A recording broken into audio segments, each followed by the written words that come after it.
Our next speaker is Sarah Mulholland, who, by the way, worked a full-time job while completing this program, which is extraordinarily difficult, and did so without any sort of complaints or accommodations or anything like that. So a total pro, handled that like a total pro, and really, really earned a lot of respect from me there. And her project is Phycology, a guide with common seaweeds in San Diego. Sarah.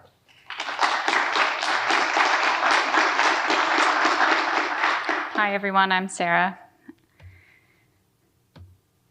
For my project, I am creating a guide to seaweed in San Diego.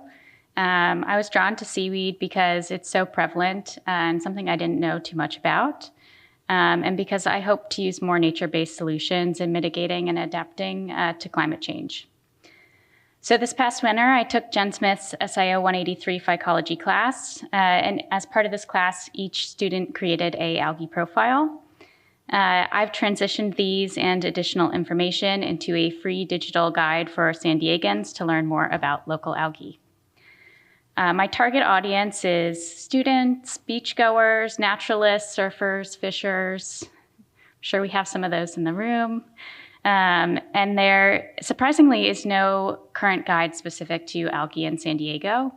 And algae in Northern California, the species vary. You can see here, this is the book that we used for class. It's an amazing book. It covers all of California. It's over 840 pages. It contains only black and white illustrations and no pictures. And it was published in 1982, and a few things have changed since then with scientific names and classifications. So for my project, I wanted to create a more user-friendly guide for local San Diegans. The guide is composed of the following sections: honoring Isabella Abbott, historical seaweed gathering, climate change and algae, algae artisans, how to collect and press algae, just more resources, and a page for each species profile. So the first section in the book is, as I mentioned, honoring Isabella Abbott. She published 8 books. She was a leading expert on Central Pacific algae. She discovered over 200 species. She graduated from University of California, Berkeley in 1950 with a doctorate in botany. She was the first native Hawaiian woman to graduate with a PhD in the sciences. She led research that helped create a movement to better understand and research these algae, stewarding and inspiring many future students. She cooked with algae and was interested in their medicinal applications. And she did this even though she was not initially welcomed into the academic community. She wasn't hired by Stanford till 1960, 10 years after she graduated. In 1982, she returned to Hawaii. She taught there for an additional 3 decades. And pictured here is the book one of the books that she wrote while she was there on Hawaiian culture, plants, clothing, and medicine. During the Victorian era, citizen scientists became increasingly popular. Many hobbyists began creating collections. And although women were banned from science clubs, forums, and academic degrees, they could do this and act as naturalists, and it was one of the few ways they could participate in the scientific community. Anna Atkins published the first scientific book with photographic images in 1843 called Photos of British Algae. That's pictured there on the bottom in blue. She used a process called cyanotyping. Her work helped communicate and build interest in algae for a lot of those collectors to begin their collections have created the collections that exist today. The kelp picture above that is from 1892, incredibly. And the Ocean Memory Lab was able to use pressings dating back to 1878 to sample the nitrogen tissue in algae. And they found that the nitrogen isotopes mirrored the upwelling cycles off of the California coast where the algae was collected. So when nitrogen was abundant in the ocean, due to upwelling, it was reflected in the tissue of the seaweed.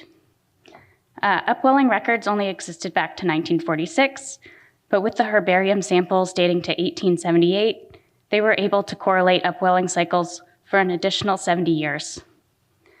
So I think that's pretty cool that these can kind of act as like a fossil record, helping us to understand natural cycles in the past. The next section is climate change and algae, and how it can be used as an adaptation or mitigation opportunity. So you may be familiar, because Scripps has done a lot of work on this through Jen Smith's lab, that by feeding cows a small amount of an algae called Asparagopsis taxiformis, we can improve their metabolic processes and reduce their emissions from burping or enteric fermentation by 95%. Because these methane emissions are more potent and dissipate more quickly, reducing them could have a more immediate positive effect in reducing the impacts felt from climate change. Another potential application is biofuels. So airplanes have long product life cycles, making it a challenging industry to decarbonize. There's a company called Viridose that's local, hoping to learn more about their products, but they've developed an algae strain that can deliver potentially up to an 87% reduction in emissions. I think with all these opportunities, there are challenges to scale them and implement them, but hopefully in time, they can be used to help us limit climate change. There's also a company called Sway, and their products are pictured here. They are piloting using algae for resins, packaging, and food products. These are all compostable. They're also blue carbon solutions. So this is where algae is great because it can grow really quickly, certain species. But the only problem is it also decomposes quickly. So people are looking into how possibly we could use algae, but store it to be able to store carbon.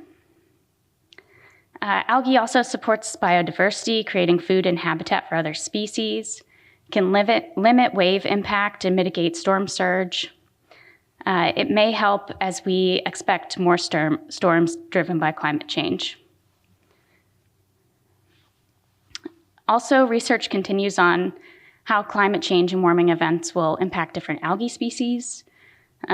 Giant kelp has experienced quite a few severe die-offs due to increased temperatures on the West Coast. Algae can be both hurt and help possibly with climate change. The next section is on California algae artisans. So I have a few pictured here. Oriana Poindexter's medium is also cyanotyping, so that blue. I love her work because it captures the magnitude of seaweed like a giant kelp, which, unless you're a diver, you don't get to experience that. In her artist statement, she describes her work as examining the intersection of art, science, and the ocean. Dwight Wang uses sumi ink to transfer seaweed and fish and marine life to paper. He describes his work as bringing awe, memories, and quiet contemplation to viewers worldwide. And the last one here is Daybreak Seaweed Company. All of their seaweed is grown on the West Coast, and they've created a line of kind of seasonings, and you can use them in anything: bread, soup, pasta. I've started eating a lot of seaweed since I've taken this class because it's very nutrient-rich, different species. I included these artists because they're all introducing algae to our communities, and I wanted to highlight them as part of the guide. The next section is kind of more how to get involved, where to collect in the San Diego region, how to press algae, and more identification resources. So you can see here are marine protected areas where you can't collect algae, and then someone doing a pressing in the center. It's really easy. You can mostly use stuff you find around the house, so anyone could start making samples, and they are very beautiful. And then the guide itself. So it includes right now approximately 57 species. So that's 8 green seaweeds, 22 browns, and 27 reds. This is a sample page pictured here. So some of the information that's included is the family, the description, the anatomy, habitat, distribution, life cycle, ecological importance, fun facts, and applications when relevant. I'm still working through the guide's design and layout, but with the forward sections on the topics I covered as part of the beginning of this presentation, and these profiles will be consolidated into that free digital guide. I'd love to print a few and drop them off at local libraries or schools, and I hope it's a fun and informative guide for local people living in the San Diego area. I want to thank Addie Ken for all of her amazing ideas, recommendations in creating the guide, the Seaweed Scholars of SIO 183, who helped create the profiles, Jen Smith, and Corey and Hannah for all of the amazing recommendations and help throughout this process. Thank you.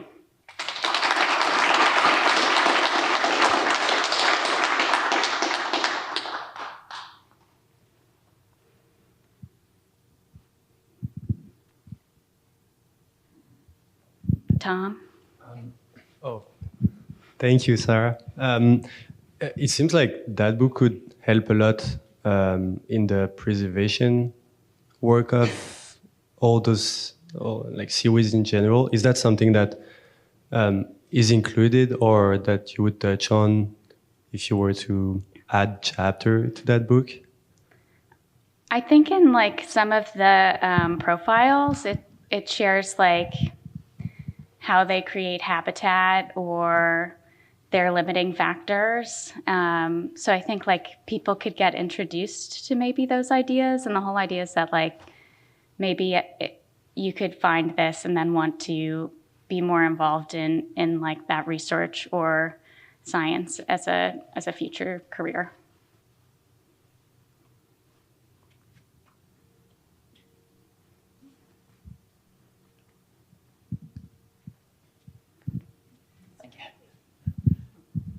Do you have like a favorite seaweed or one that has something particularly interesting about it? Do I have a favorite? Oh man. There are so many. I don't know that I could pick. Maybe in 10 years once I've read more about all of them. But thank you.